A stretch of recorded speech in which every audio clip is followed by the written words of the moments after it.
Hi, all sharing fans. It's David, the sharing guy. We have a interesting circle discussion going on today on calculated fields naming conventions. We have several different guests here. Stephanie, we'll start with you. Why don't you kick us off? Hi, my name is Stephanie. I'm from Barcelona and I am part of the Circles team and we help facilitate small group discussions like we are about to do here. Thank you, Stephanie. All right, Matilda, you go next. Hi, Matilda from Sweden. Then Floyd. Hi, I'm Floyd from Tennessee. Meredith from Texas. Matilda, why don't you kick us off here?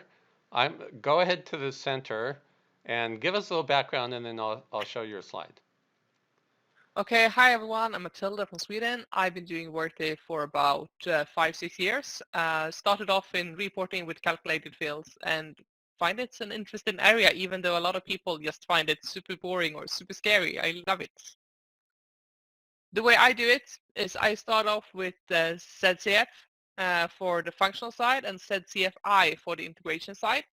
So it's easy both to find what's for integration, so you don't mess up with them just by changing something and all of a sudden the whole integration fails. And also making sure that they always get lost in the list, so you don't have to scroll down through all the calc fields and just to find like company or cost center. I then add in the abbreviation based on the first letters. I keep it, a mixture of 2 or 3 or 5 different letters depending on what function it is. So TF, EE, EEB, LRV, LV, AOD, and so on. And then what the calc field does, which basically is the field name I would want to use. But that also gives an explanation, so a bit depending on how big the hierarchy might be as well. So examples could be ZCF, TF is female, ZCF, LRV, location city, or ZCF, ARI, active goals.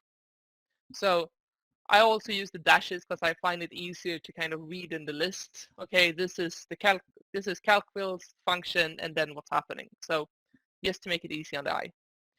To those of you that are new in this, agree on one naming convention in the organization. Whatever one you want to do, make sure you have it documented, make sure you do it, make sure you hand it over to those doing consultant work for you as well. And then keep up the maintenance. It's not the best thing to do. People tend to not like it because it's not the most fun thing to do. But it's so important to make sure you have it. I would recommend having a report to keep tab on the unused calc fields and make sure you remove those that are not in use to make sure you don't clutter up and you know which one are working and not working and so on. Make sure also to check each release what the calc fields are using do not use fields so you can update them to try to prevent losses coming in next releases with things not working. Also, shout out to use the second tab when you do calc fields, to use categorization and to use the comments on those. Especially important if you do calc field hierarchies that are not just one calc field. If you do is female on the business object worker, people will probably understand what it is regardless. But if you start moving things, it's super good to utilize that.